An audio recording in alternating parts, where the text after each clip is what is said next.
మంచు మనోజ్ పోరాటం దేనికోసం చేస్తున్నారు? ఆస్తి కోసం కాదంటున్నారు. మరి ఎందుకు ఈ వివాదం చెలరేగింది? ఇంత హంగామాకు కారణం ఏంటి? సాయంత్రం అన్నిటికీ సమాధానం చెబుతా అంటున్నారు. అంటే మంచు మనోజ్ ఆస్తి కాకుండా ఏం కోరుకుంటున్నారు? 4 రోజుల ఎపిసోడ్ కు సాయంత్రం ఆయన చెప్పే సమాధానంతో తెరపడుతుందా? ఇంతకీ మనోజ్ ఏం చెబుతున్నాడన్న ఆసక్తి ఇప్పుడు ప్రజల్లో నెలకొంది.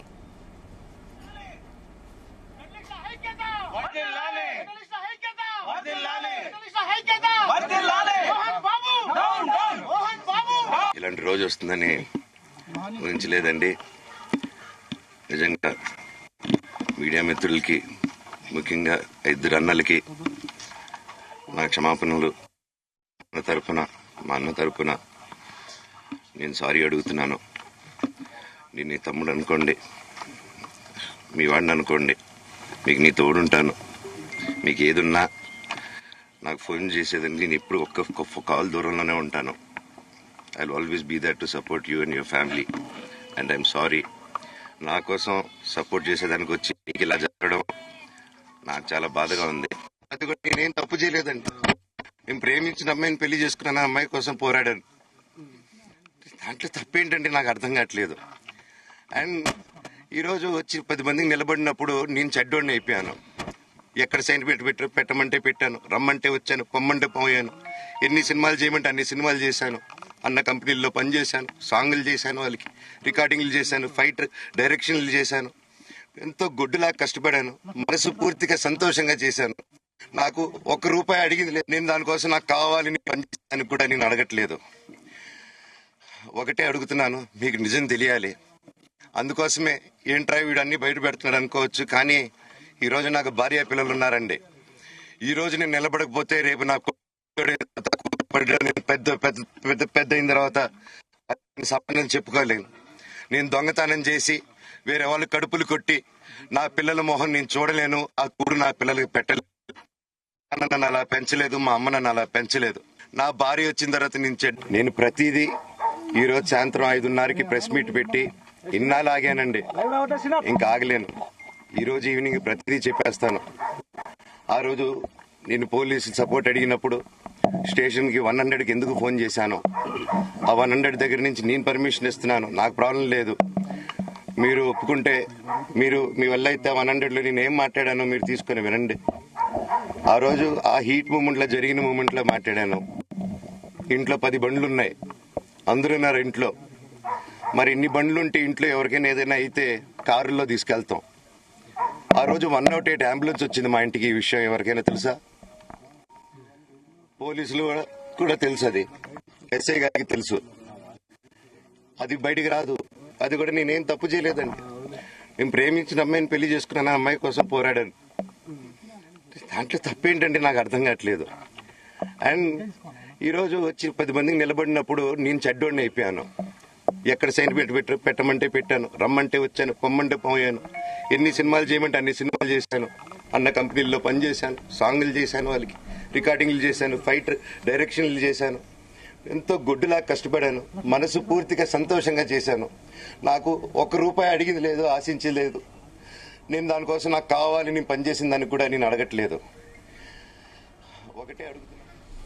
రైట్. ఇక ఆస్తి కోసం తన పోరాటం లేదని కూడా ముందు నుంచి కూడా మనోజ్ చెప్పుకొస్తూ ఉన్నారు. ఈ రోజు సాయంత్రం 4 గంటలకి మొత్తం అంతా కూడా బయట పెట్టేస్తానంటూ విలేకరుల ముందు మొత్తం ప్రెస్ మీట్ పెడతా అంటూ కూడా ఆయన చెప్పుకొస్తూ ఉన్నారు. రైట్. దీనికి సంబంధించి మరిన్ని పూర్తి updates crime bureau chief Raviteja అందిస్తారు. రవితేజ, అందరి లెక్కలు తేలుస్తానంటూ ఒక స్టేట్మెంట్ ఇవ్వడం జరిగింది. ఇప్పుడు మనోజ్ ఎవరు లెక్కలు తేల్చబోతా ఉన్నాడు, ఏ ఉద్దేశంతో ఆ వర్డ్ ని యూజ్ చేయాల్సి వచ్చింది, అంటే ఇన్ని రోజుల పాటు ఆ లెక్కలు తేల్చకుండా మనసులో పెట్టుకుని కుంగి కృషించి ఇప్పుడు బయటకు వచ్చిన తర్వాత ఆ విషయాలన్నీ కూడా ఓపెన్ కాబోతా ఉన్నాడు అనే దానిపై కూడా ఉత్కంఠగా నెలకొంది. సాయంత్రం 4 గంటలకు మీడియా సమావేశాన్ని ఏర్పాటు చేసి అందరి లెక్కలు త్వరలో తేలుస్తాను అంటూ ఇచ్చినటువంటి ఆ డైలాగ్ ఇప్పుడు అందరినీ ఒక్కసారిగా పానిక్ కి గురి చేస్తా ఉంది. అతను ఏం చెప్పబోతా ఉన్నాడు, ఏ రకమైనటువంటి ఆధారాలు మీడియాకి ఇవ్వబోతా ఉన్నాడు, లెక్కలు తేల్చేది అంటే తనకు రావాల్సినటువంటి వాటాకు సంబంధించినటువంటి అంశమా, లేదా తనను తన భార్యని ఇన్ని రోజుల పాటు హింసకు గురి చేశారు, అనేక సార్లు తన తండ్రి ముందే తనపై దాడి చేశారు, తనను కుటుంబ సభ్యుడు కాకుండా తీసి పక్కన పడేసినటువంటి పరిస్థితి ఏర్పడింది. వీటికి సంబంధించిన లెక్కలన్నీ కూడా త్వరలో తేల్చబోతా ఉన్నానని ఒక వివరాలు మీడియా ముందు ఒక లీక్ ఇచ్చి తను సిపి కార్యాలయానికి వెళ్లి ప్రస్తుతం నేరడమెట్టు ఉన్నటువంటి సిపి కార్యాలయంలో విచారణ ఎదుర్కొన్నట్టుగా తెలుస్తుంది. విచారణ పూర్తయినటువంటినే మళ్ళీ ఇదే జల్పల్లికి వచ్చి ఇదే జల్పల్లి ఇంటి ముందు మీడియా సమావేశంలో లెక్కలు తేల్చబోతా ఉన్నాను అంటూ కూడా ఒక సమాచారం ఇచ్చాడు. లెక్కలంటే తనకు రావాల్సినటువంటి వాటాల, తనకు రావాల్సినటువంటి ఆస్తులన్నీ కూడా వేరే వాళ్ళ పేరు పైన ఏవైనా వాళ్లకు ట్రాన్స్ఫర్ చేయడము, వాళ్ళ పేరు పైన చేయడము, వాళ్ళకు అగ్రిమెంట్ చేయడము, ఇప్పటి వరకు తన కుటుంబ సభ్యుడిగా కూడా కనీసం భావించకపోవడము, ఇంట్లో అందరికీ అన్ని బాధ్యతలు ఇచ్చి కొడుకుగా నాకు ఆ బాధ్యతలు ఇవ్వలేదనే ఒక అంశానికి సంబంధించినటువంటి లెక్కలు తేల్చబోతా ఉన్నాడా అనే దానిపై కూడా క్లారిటీ రావాలి. సాయంత్రం మనోజ్ పెట్టబోయేటువంటి సమావేశం ఇప్పుడు కీలకంగా మారబోతోంది. తను చెప్పిన విధంగా లెక్కలు అటు విష్ణు లెక్కల, ఇటు మోహన్ బాబు లెక్కల, లేదా ఇంట్లో జరుగుతున్నటువంటి పరిణామాలకు సంబంధించినటువంటి లెక్కల, ఇన్ని రోజుల పాటు ఆర్థిక పరమైనటువంటి అంశాలు ఎక్కడ కూడా బయటికి రాలేదు. నెలసరి ఖర్చులు కానీ, సంవత్సరం పాటు వచ్చేటువంటి ఆదాయాలు కానీ, మొత్తం మంచు పేరు కుటుంబ సభ్యులపైన ఎంత మేరకు ఆస్తులు ఉన్నాయి, ఎంత కోట్ల మేరకు టర్న్ ఓవర్ జరుగుతా ఉంది, ఎంత ట్రాన్సాక్షన్ జరుగుతా ఉంది, ఇవన్నీ లెక్కలు మనోజ్ తేల్చబోతా ఉన్నాడా అనే ఒక ఉత్కంఠ నెలకొంది. మనోజ్ ఈవినింగ్ ఏం మాట్లాడబోతా ఉన్నాడు, ఈ లెక్కల పంచాయతీ ఏంది, ఈ లెక్కలు ఏం తేల్చబోతా ఉన్నాడు, ఈ ఇంటి లెక్కల, బయటి లెక్కల, తన తండ్రి లెక్కల, తన అన్న లెక్కల, తన లెక్కల, ఇంట్లో ఉన్నటువంటి పరిస్థితుల లెక్కల, ఏ లెక్కలు తేల్చబోతా ఉన్నాడు అనే దాని మాత్రం ఇప్పుడు టెన్షన్ నెలకొంది. మనోజ్ చాలా స్పష్టంగా క్లారిటీగా ఉన్నాడు. చాలా ముందు చూపుతో ఏ రకంగా వ్యవహరించాలనే దానిపై కూడా క్లారిటీగా ఉన్నాడు.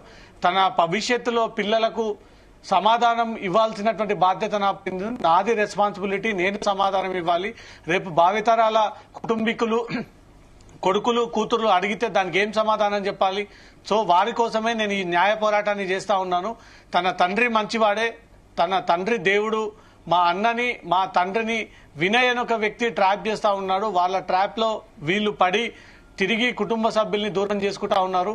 తన తల్లిని సైతం డైవర్ట్ చేశారు. తన తల్లిపై తప్పుడు ప్రచారాన్ని నాపై ఉసిగొల్పి ఆ విషయాలన్నీ కూడా తన తల్లికి చెప్పి డైవర్ట్ చేసేటువంటి ప్రయత్నాలు చేశారు.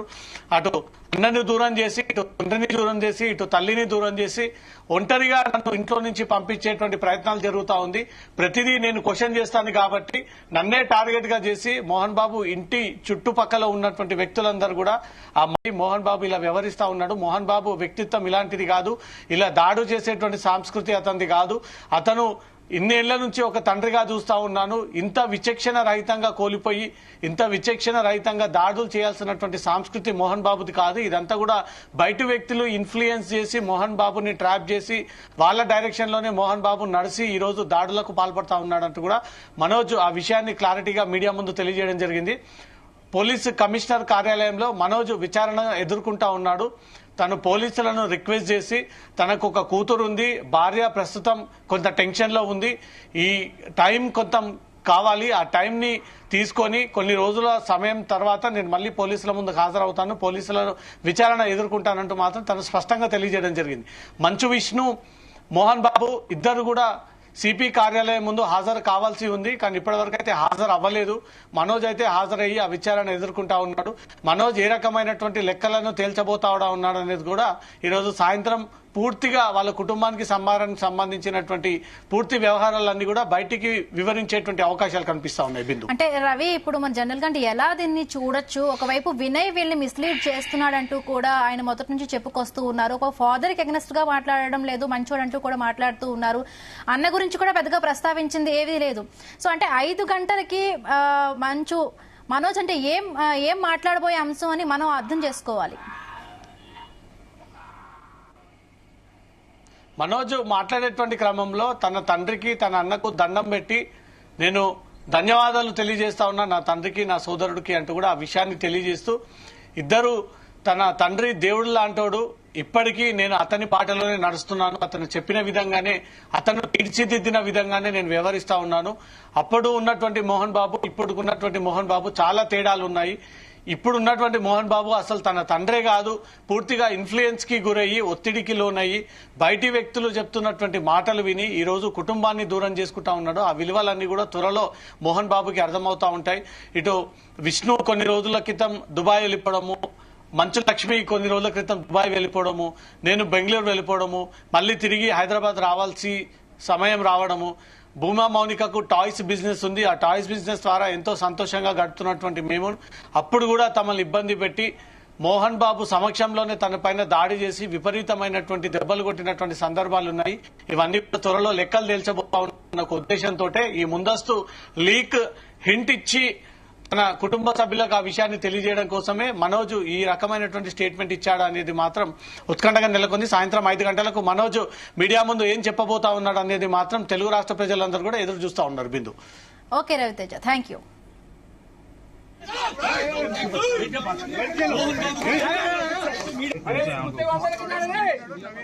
Shri Ram!